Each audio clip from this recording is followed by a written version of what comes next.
अब हम next question consider करते हैं। हमें दिया गया है 1 mole of an ideal gas defines by P1 T1 is allowed to expand reversibly. Okay, अब हमें 2-3 प्रोसेसेस यहाँ पर दी गई हैं। सो हमें सबसे पहले इंडिकेटर डायग्राम जरूर बनाना चाहिए उसके लिए। ओके, सो यहाँ पर इंडिकेटर डायग्राम कंसिडर कीजिए। यहाँ पर आपका प्रेशर है, यहाँ पर आपका क्या होता है, वॉल्यूम होता है। सो सबसे पहले क्या बोला है, P1 T1 पॉइंट पर हमारा सिस्टम था। सपोज यहाँ पर अपना पॉइंट है P1 T1। Okay, allowed to expand reversibly isothermally till its pressure reduced to 1/2। It means pressure को क्या हम कर रहे हैं, डिक्रीज कर रहे हैं, और आइसोथर्मल क्या है, एक्सपेंशन है। सो वॉल्यूम आपका इंक्रीज होगा आइसोथर्मली और प्रेशर जो है वो आपका क्या होगा। सपोज यहाँ पर आपका क्या है, P1 है। सो इसका हाफ अगर चेक करोगे तो कुछ यहाँ पर आएगा। सो सपोज ये आपका थोड़ा सा स्लोप जो है वो आपका स्लोप थोड़ा सा लार्ज होगा। सो सपोज ये पॉइंट आपका यहाँ आ गया, ए पॉइंट ये था, बी पॉइंट तक आ गए। प्रेशर आपका P1 डिवाइडेड बाई 2 है। ओके, और यहाँ पर टेम्परेचर रहेगा सेम पूरी प्रोसेस में, बट P2 जो है वो आपका डिफरेंट होगा प्रेशर। ओके, या फिर आप P1 डिवाइडेड बाई 2 कर सकते हो, P1 डिवाइडेड बाई 2, T1, ये पॉइंट हो जाएगा। अब ये क्या बोल रहा है, this followed by a constant volume cooling. It means volume constant रहेगी और कॉन्स्टेंट वॉल्यूम कूलिंग हो रहा है till its pressure reduced to 1/4। Pressure 1/4 हो रहा है, कॉन्स्टेंट वॉल्यूम है, इट मीन्स आइसोचोरिक प्रोसेस है। ओके, इनिशियल का 1/4 हो जाएगा, इट मीन्स 1/4 कुछ यहां पर होगा, और आइसोचोरिक है, it means pressure volume constant है। तो ये आपका पॉइंट जो है वो आपका सी पॉइंट होगा। ओके, ठीक है, ये आपका क्या है, P1 डिवाइडेड बाई 4, कोई प्रॉब्लम नहीं होना चाहिए। सो ये आपका यहाँ पर टेम्परेचर कितना होगा, C, और यहाँ पर पॉइंट पे प्रेशर कितना है, P1 डिवाइडेड बाई 4। टेम्परेचर आपका T1 ने होके T2 होगा, कुछ डिफरेंट प्रेशर होगा, सॉरी टेम्परेचर डिफरेंट होगा। ओके, अब देखिए अब क्या बोल रहा है, then it is restored to its initial state by adiabatic compression. Adiabatic compression हो रहा है इनिशियल स्टेट में, तो ये यहां से क्या करेगा, कुछ ऐसे चला जाएगा। यहां पर आपका क्या है, एडियाबैटिक है, इसको मैं ए से रिप्रेजेंट करता हूं, एडियाबैटिक। ओके, अब देखिए क्वांटिटी ये आपका T2 था। ओके, अब T2 को आप कैसे लिखोगे, नॉर्मली अगर आप चेक करो तो ये आपका आइसोचोरिक प्रोसेस है। तो आइसोचोरिक में क्या होता है कि P1 divided by T1 is equal to P2 divided by T2 होता है। ओके, यहां से अपने को T2 फाइंड आउट करना है, तो T2 इज इक्वल टू यहां से चला जाएगा P2 divided by P1 into T1। सो यहां से P2 डिवाइडेड बाई P1 कितना हुआ, P2 divided by P1, it means P divided by 4 divided by P divided by 2, यही तो है। सो आप करोगे तो 1/2 है, सो ये हाफ हो जाएगा T1 का। सो इस टेम्परेचर को आप 1 divided by T1, sorry T1 divided by 2, sorry T1 divided by 2 भी लिख सकते हो। सो हमारे पास पॉइंट आ गए सारे। ओके, और हम क्या कह सकते हैं यहाँ पर, सपोज यहाँ पर आपका वॉल्यूम भी अगर आप कंसिडर करते हो तो और भी बढ़िया रहेगा। V1 वॉल्यूम है सपोज, सो यहाँ पर वॉल्यूम का टर्म क्या हो जाएगा, टेम्परेचर कांस्टेंट है। सो इसमें क्या आता था, V1 is equal to P2 V2, यही तो है। ओके, सो V2 का वैल्यू फाइंड आउट करना है, P2 का वैल्यू कितना है, हाफ हो रहा है। ओके, हाफ हो रहा है, इट मीन्स मल्टीप्लाई करोगे तो आपका 2 टाइम्स V1 आ जाएगा। ओके, कोई प्रॉब्लम नहीं होना चाहिए। तो यहाँ पर आपका क्या आ गया, 2V1 आ गया। अब यहाँ पे आपका वॉल्यूम क्या है, कांस्टेंट है, इट मीन्स यहां भी आपका क्या होगा वॉल्यूम 2v1 होगा ना। ठीक है, अब वॉल्यूम आपका वापस चला गया। ठीक है, प्रेशर टेम्परेचर वॉल्यूम कंप्लीटली हमने इस प्रोसेस को एक्सप्लेन कर दिया। ओके, अब देखिए हमें फाइंड आउट क्या करना है, वर्क डन फाइंड आउट करना है।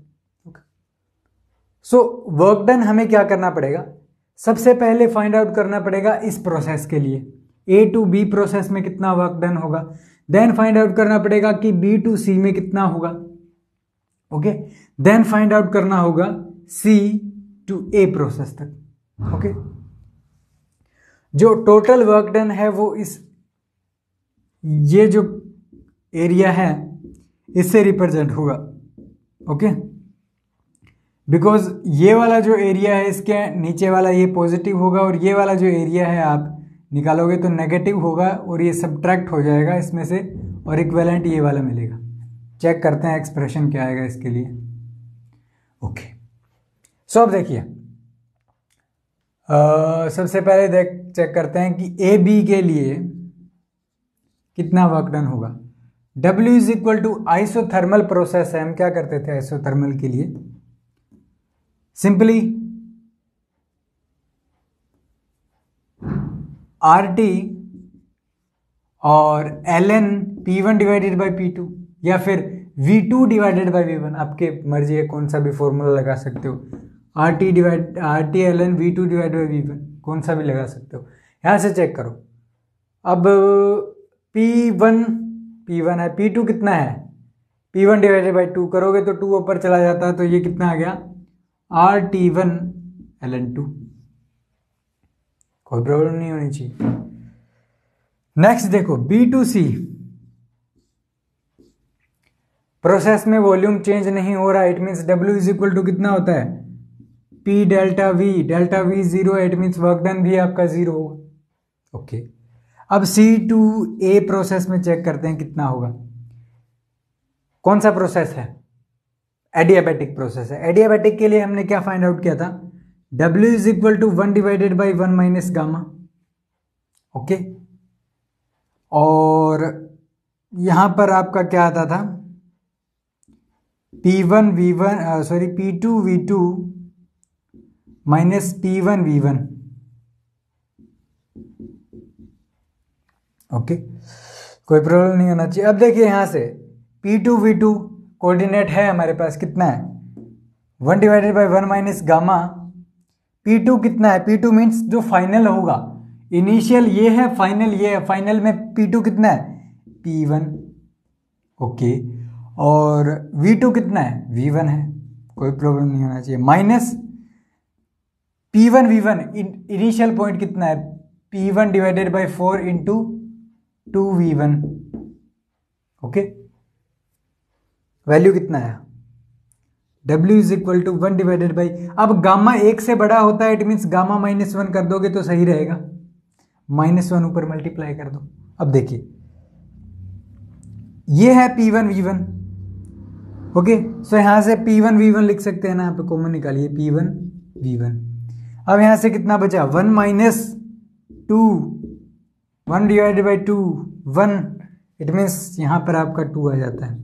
ओके, इट मीन्स वैल्यू कितना है आपका minus negative of 1 divided by 2 या फिर P1 V1 divided by 2 gamma -1, ये वैल्यू है। और ये वैल्यू नेगेटिव है, आपको पता है नेगेटिव आ रहा है, इट मीन्स इस प्रोसेस में क्या करना पड़ेगा, वर्क डन हमें करना पड़ेगा, सिस्टम किसी भी तरीके का वर्क नहीं करेगा, बिकॉज हम क्या कर रहे हैं कंप्रेस कर रहे हैं सिस्टम को। ओके, सो वर्क डन हमें करना पड़ेगा। इट मीन्स अगर आप कर्व से देखो, सो आइसोथर्मल प्रोसेस हमें वर्क डन कितना करके दे रहा था, ये टोटल इस वाले एरिया को इंक्लूड करके प्लस ये वाला एरिया भी, ये total area A B curve के अंडर वाला नीचे वाला जितना भी एरिया है वो हमें आइसोथर्मल प्रोसेस से मिल रहा है। बट हम क्या है, हम भी कुछ वर्क कर रहे हैं इसके ऊपर। इट मीन्स ये वाला जो था, जितना वर्क हम कर रहे हैं, जो कि कितना था, ये इस एडियाबैटिक कर्व के नीचे वाला एरिया, ये हमने वर्क किया है। It means equivalent find out करना है, तो सिस्टम ने जितना काम किया माइनस हमने जो काम किया वो हम फाइंड आउट करेंगे। इट मीन्स वो हमें पता है पॉजिटिव आने वाला है, बिकॉज सिस्टम कुछ काम करके दे रहा है। इट मीन्स साइक्लिक प्रोसेस जो है वो एक साइकिल बना रहा है, उस साइकिल के अंदर का एरिया जो है वो उस साइक्लिक प्रोसेस का वर्क डन होगा जो कि सिस्टम हमें करके देगा। इट मीन्स यहाँ से अगर आप इक्विवेलेंट या टोटल जो वैल्यू है आपकी वर्क डन की, सॉरी यहाँ से कितना था RT1 ln2, सो यहाँ से आप टोटल वर्क डन जो है वो अगर चेक करो, यहाँ से कितना आया, इसको कैसे चेंज कर सकते हैं, P1 V1 is equal to RT1, कोई प्रॉब्लम नहीं होना चाहिए। सो जस्ट वैल्यू पुट करो, RT1 आपका कांस्टेंट आ जाता है, सो यहाँ से RT1 और यहाँ से ln2 minus 1 divided by 2 gamma minus 1, ये जो वैल्यू है ये आपकी पॉजिटिव ही आएगी, बिकॉज जो साइकिल है उसका वैल्यू पॉजिटिव आ रहा है।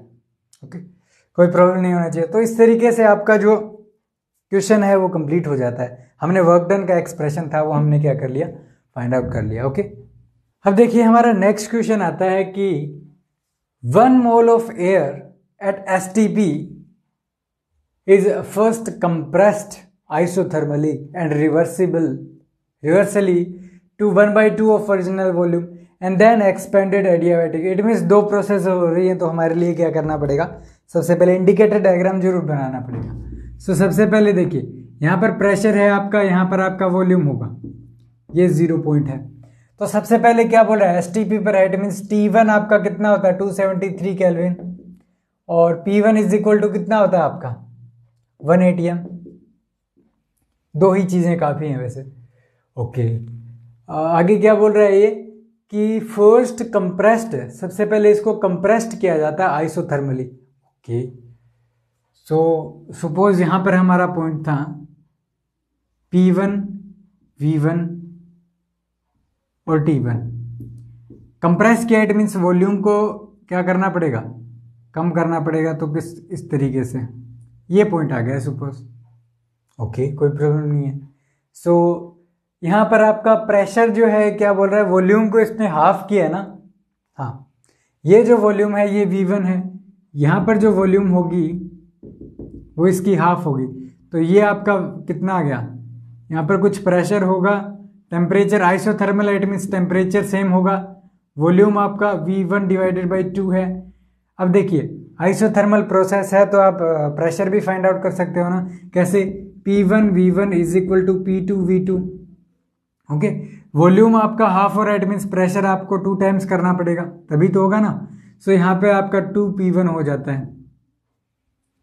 ठीक है, ये आपका पॉइंट मिल गया।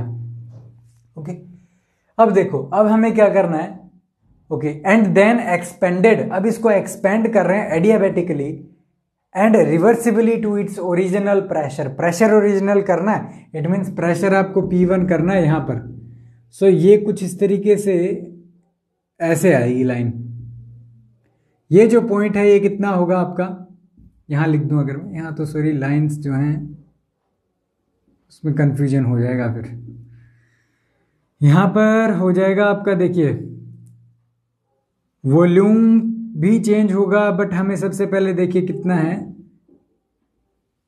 प्रेशर जो है वो हमें क्या मिल रहा है, and then expanded area and reversibly to its original pressure. Original pressure P1 हो जाता है, P1। ओके, और आपका यहाँ पर V3 होगा और T3 होगा। ओके, कोई प्रॉब्लम नहीं है, ठीक है। अब देखिए यहां से आप क्या कर सकते हो, अब हमें चीजें फाइंड आउट करनी है, वर्क डन है, चेंज है, ये वो। ओके, सबसे पहले यहां से हम क्या फाइंड आउट कर सकते हैं,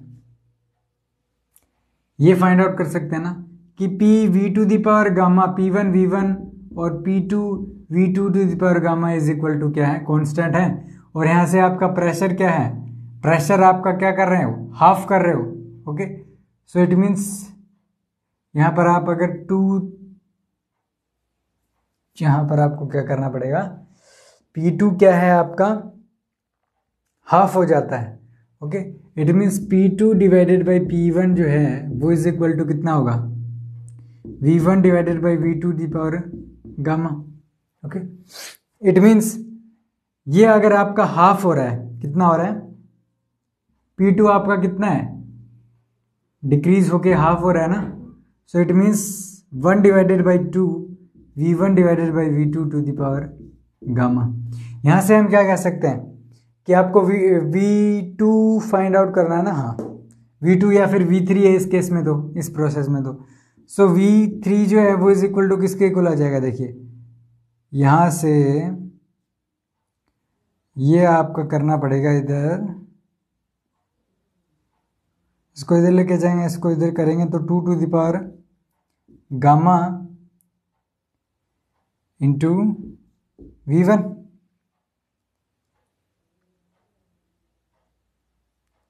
नहीं यहाँ से 1 डिवाइडेड बाई गामा करना है ना, तो ये 1 डिवाइडेड बाई गामा होगा, 1 डिवाइडेड बाई गामा। ओके ठीक है, V3 जो है वो किसके इक्वल आ गया, 2 to the power 1 divided by gamma into V1। Okay, उसी तरीके से टेम्परेचर भी फाइंड आउट कर सकते हो T3, कैसे कि जो T to the power gamma है, P to the power 1 minus gamma है वो इज इक्वल टू कॉन्स्टेंट होती है ना, सो यहाँ से क्या कह सकते हैं कि T1 gamma P1 1 minus gamma is equal to T2 gamma और 1 माइनस P2 1 माइनस गामा। अब देखिए आपको यहाँ पर क्या पता है,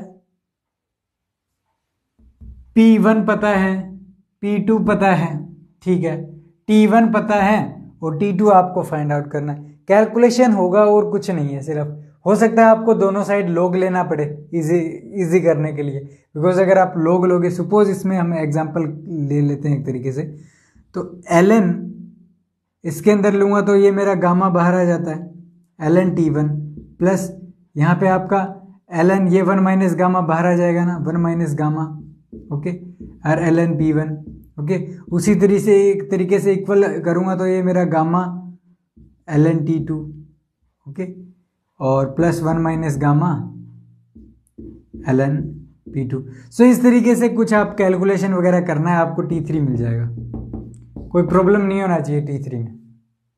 ओके, अब देखिए आपको चीज़ें क्या क्या फाइंड आउट करनी है, ये इंपॉर्टेंट पॉइंट आता है। ओके, जब आप इसका वैल्यू फाइंड आउट करोगे तो आपको 224 केल्विन वैल्यू मिलेगा, कोई प्रॉब्लम नहीं होना चाहिए। हमें क्या है, T1 पता है, ओके, P1 पता है, P2 पता है, T2 फाइंड आउट करना है, नॉर्मल कैलकुलेशन है और कुछ नहीं है। ओके, बट हमें कॉन्सेप्ट पर अब ध्यान देना पड़ेगा कि कॉन्सेप्ट क्या कहता है। अब देखिए हमें वर्क डन फाइंड आउट करना है। सबसे पहले देखिए आइसोथर्मल के लिए क्या होता है, आइसोथर्मल के लिए क्या होगा,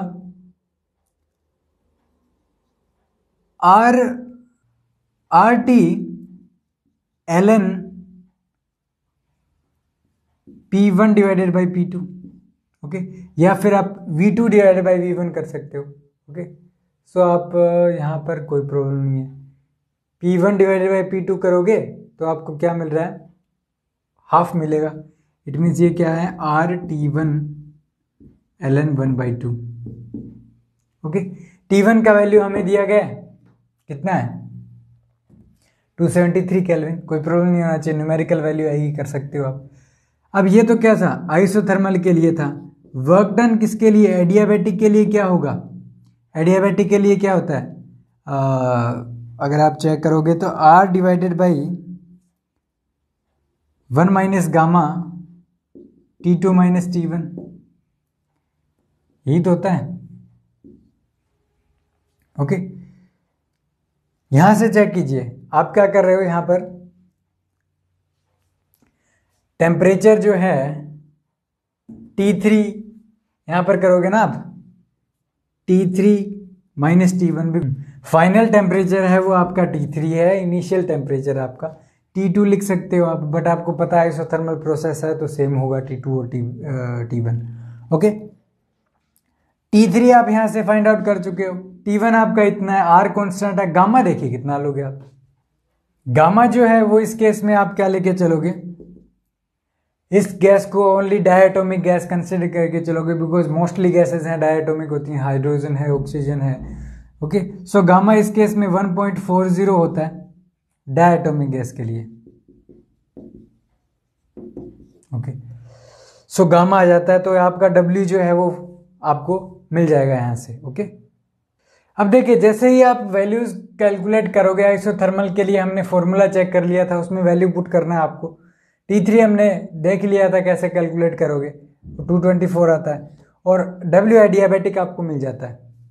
ओके, अब यहाँ पर देखिए कि जो आइसोथर्मल के अंदर कंप्रेशन हमने किया, तो हमें वर्क डन करना पड़ेगा। सो जो जितना भी वर्क है वो सिस्टम नहीं कर रहा, हम कर रहे हैं, इसीलिए नेगेटिव साइन है। वहां पर एक्सपेंड हो रहा है एडियाबेटिकली, इसीलिए आपका वर्क डन पॉजिटिव आएगा, इट मीन्स सिस्टम वर्क कर रहा है। इसमें कोई प्रॉब्लम नहीं होना चाहिए पॉजिटिव नेगेटिव साइन में। ओके, आप दोनों को क्या है ऐड करके इक्विवेलेंट फाइंड आउट कर सकते हो। तो आपको पता है W जो है वो मिलेगा आपको नेगेटिव ऑफ 554.51 जूल, ये वैल्यू आपको मिलेगी। नेगेटिव आ रहा है, इट मीन्स वर्क डन हम ही करेंगे इस टोटल प्रोसेस में इक्विवेलेंटली। ये तो आपका चलिए फर्स्ट पार्ट हो जाता है। फाइनल पार्ट आपका इसीलिए हो गया, टेम्परेचर फाइनल आपका निकल गया। अब मेन क्वेश्चन है डेल्टा Q निकालना है और डेल्टा U निकालना है। इट मीन्स हीट एक्सचेंज कितना हुआ। सो इसको कंसिडर करते हैं डेल्टा Q को। आइसोथर्मल में क्या होगा, हीट एक्सचेंज। आइसोथर्मल में हीट एक्सचेंज कितना होगा, तो देखिए फर्स्ट लॉ ऑफ थर्मोडायनेमिक्स से हमें क्या पता है कि delta Q is equal to delta U plus P delta V। Okay, यहां से आप क्या कह सकते हो कि आइसोथर्मल प्रोसेस में टेम्परेचर आपका चेंज ही नहीं हुआ। ओके, इट मीन्स किसी भी तरीके का टेम्परेचर चेंज नहीं है, इट मीन्स आपका डेल्टा U जो है वो 0 हो जाएगा। Okay, it means delta Q is equal to कितना होगा, P डेल्टा V, कि हीट एक्सचेंज किसके इक्वल होगा, जितना वर्क डन किया है आपने उसके ऊपर। ओके, किसके इक्वल हो जाएगा, माइनस 1572.49 जूल। ओके, और अब देखिए, अब एडियाबेटिक के लिए, एडियाबेटिक में भाई किसी भी तरीके का हीट एक्सचेंज नहीं होता, इट मीन्स आपका डेल्टा Q कितना आ गया, 0। टोटल अगर आप चेक करोगे तो टोटल P डेल्टा V आया, जो कि कितना आएगा, यही आएगा। सो ये आपका आंसर हो जाता है इस पार्ट का। अब देखते हैं थर्ड पार्ट। थर्ड पार्ट में हमें क्या करना है, डेल्टा U करना है। अब देखिए आइसोथर्मल के लिए क्या होगा, हम पहले ही डिस्कस कर चुके हैं, 0 होगा। ओके, बट एडियाबेटिक में जरूर होगा। कितना होगा, इस लॉ से देखिए कि एडियाबेटिक में ये जो टर्म है ये आपकी क्या हो जाएगी, 0 हो जाएगी। इट मीन्स जो डेल्टा U जो है एडियाबेटिक में माइनस P डेल्टा V होगा। ओके, अब यहां से देखिए एक इंपॉर्टेंट पॉइंट आ रहा है कि यहां पर 0 हो गया, यहां पर वर्क डन की इक्वल ही आपका इंटरनल एनर्जी में चेंज आ गया, बट वर्क डन आपको इतना दिया गया है, तो आप du क्या लिखोगे। अब ये ध्यान देना है, यहां पर ये वर्क डन है, सिस्टम ने कितना किया उसका नेगेटिव हमें लेके चलना पड़ेगा। It means negative of this quantity 1017.98 joule, ये आपका नेगेटिव में आएगा हमेशा, साइन में कभी गलती नहीं करना है, बिकॉज इसमें नेगेटिव साइन आएगा। क्यों, ये नेगेटिव साइन क्या बताता है कि आपने जो सिस्टम था उसने वर्क डन तो इतना किया, बट उसने इतना अमाउंट हीट का जो था, इतना अमाउंट एनर्जी का था, इंटरनल एनर्जी का जो पार्ट था वो उसने लॉस कर दिया। ओके, सो इतना इंटरनल एनर्जी में लॉस हुआ। ओके, और ये लॉस आपका वर्क डन में निकल के आया, तो एनर्जी तो दोनों की बराबर ही होगी, बिकॉज किसी भी तरीके का एक्सचेंज नहीं हो रहा है हीट का।